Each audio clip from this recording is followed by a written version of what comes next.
Kabalo ka, ikaw ray bugtong itik nga nagkapakapa sa akong dughan. Ikaw ray bugtong ginamos nga nakapabungkag sa akong tinapok nga bahaw. Saksi ang mga unggoy nga nagkapakapa sa hagunoy ug kabuton nako ang bulan ug ipaligid-ligid nako gikan sa imong kaspa paingon sa imong lapalapa. Nahanapog ka, naingon na pog ka, sige na pagkagatumangan ng cellphone. Naalagi ka ma. Alaman, asa man ay kumuli? Kasilingan? Ubi na ko gunya pa ka mo uli. Daghag pangutana oy. Kay balo nga gikapoy ko daghag pangutana oy. Unsa man payhada di? Pagigutom ko. Kapoy kayo sige panguhag kahoy dito. Tugway pa ko sa mga hayop. Ikaw dire kay may maka sige na kaog cellphone. Atubangan ng cellphone. Ano sige magag cellphone nina? Wa man ka naglihok diri sa balay. Ha? Wala man good practice ra man good kog kuan. Tula. Tula sa imong kagaral. Tula nang ginamos makabungkag sa bahaw?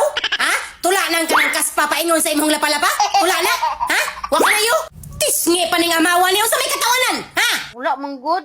Wala gihapon. Di gihapon mo angkon. Bisag kulatahon, di gihapon mo angkon. Basta kubula. Siga pang mata. Unti mo sugod gani, dili ka katabang og kuha. Ha? Nanguha man good kog kahoy gahapon good. Mao gani, gihurot man pud nimo kuha ang ato ang mga kural diha. Nga pahak na dina kadugayan, ikaw akong iugbok na kamawa ka ba? Ha?